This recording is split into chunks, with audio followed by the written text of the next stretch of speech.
Hello hi ನಮಸ್ತೆ ಕರ್ನಾಟಕ. ಇದು Sumitra G Nayak from Kadur. ಇದು ಸೋಮವಾರದ ಲಾಗ್. ತಂಬಾಕು ಸೇವನೆ ಆರೋಗ್ಯಕ್ಕೆ ಹಾನಿಕಾರಕ ಅಂತ ಅದ್ರ ಮೇಲೆ ಬರೆದಿರ್ತಾರೆ, ಆದರೂ ಅದನ್ನೇ ತಿಂತಾರೆ. ನಮ್ಮಂಥ ಜನಸಾಮಾನ್ಯರು ಇಂಥ ದುಶ್ಚಟಗಳಿಗೆ ಬಲಿಯಾಗ್ತಾ ಇದ್ದೀವಿ ಮತ್ತು ಮಾರಣಾಂತಿಕ ಕಾಯಿಲೆಗಳ ವಿರುದ್ಧ ಹೋರಾಡ್ತಾ ಇದ್ದೀವಿ. ಅದನ್ನು ತಯಾರು ಮಾಡುತ್ತಿರುವವ ಲಕ್ಸುರಿ ಲೈಫ್ನ ಲೀಡ್ ಮಾಡ್ತಾ ಇದ್ರೆ ಅದನ್ನು ತಿಂತಾ ಇರುವವರು ಕೇರ್ ಆಫ್ ಕ್ವೆಶನ್ ಮಾರ್ಕ್. ಕಲಿತಿದ್ದ ಚಟ ಬಿಡೋದು ಅಷ್ಟು ಸುಲಭ ಅಲ್ಲ, ಆದರೆ ಅದನ್ನು ತಿನ್ನೋ ಪ್ರಮಾಣ ಕಡಿಮೆ ಮಾಡ್ಕೊಳ್ಳಿ. ಇವತ್ತು ಬೆಳಿಗ್ಗೆ 5:30ಗೆ ಎದ್ದೆ, ಯಾಕಂದರೆ ಮಗಳು ಕಾಲೇಜಿಗೆ ಹೋದ್ಲು. ಅವಳಿಗೆ ತಿಂಡಿಗೆ ಅವಲಕ್ಕಿ ಮಾಡಿಕೊಟ್ಟೆ. ಸ್ಟಡಿ ಹಾಲಿಡೇಸ್ ಅಂತ 8-10 ದಿನದಿಂದ ಮನೇಲೇ ಇದ್ಲು.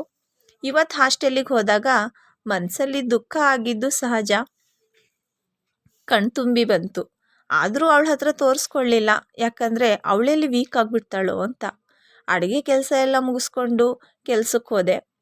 ಅಡಿಕೆಕಾಯಿ ಸುಲಿಯೋ ಮಿಷಿನ್ ಸರ್ವಿಸ್ ಮಾಡೋಕ್ಕೆ ಭದ್ರಾವತಿಯಿಂದ ಹುಡುಗರು ಬಂದಿದ್ದರು. ನಾವು ಕೆಲಸ ಮುಗಿಸ್ಕೊಂಡು ಸಂಜೆ ಮನೆಗೆ ಬರಬೇಕಾದ್ರೆ ಸ್ಲಿಪ್ಪರ್ ಇರಲಿಲ್ಲ, ಒಂದು ಜೊತೆ ಸ್ಲಿಪ್ಪರ್ ತಗೊಂಡು ಸಂತೆ ಮಾಡ್ಕೊಂಡು ಮನೆಗೆ ಬಂದೆ.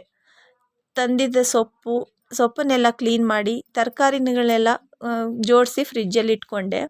ಸಂತೆ ಏನೋ ಮಾಡ್ಕೊಂಡು ಬಂದೆ, ಆದರೆ ಸಂತೆಯಲ್ಲಿ ವಿಡಿಯೋ ಮಾಡೋದನ್ನೇ ಮರೆತುಬಿಟ್ಟೆ. ನೀವು ನನ್ನ ಹಾಗೆ ಏನಾದರೂ ಅಂದ್ಕೊಂಡು ಮರಿತೀರಾ? ಕಮೆಂಟ್ ಮಾಡಿ. ಇದಾಗಿತ್ತು ಇವತ್ತಿನ ನನ್ನ ಲಾಗ್. ದುರಾಸೆಯೇ ದುಃಖಕ್ಕೆ ಮೂಲ ಅಂತ ಹೇಳ್ತಾ ಥ್ಯಾಂಕ್ ಯು, ಬಾಯ್.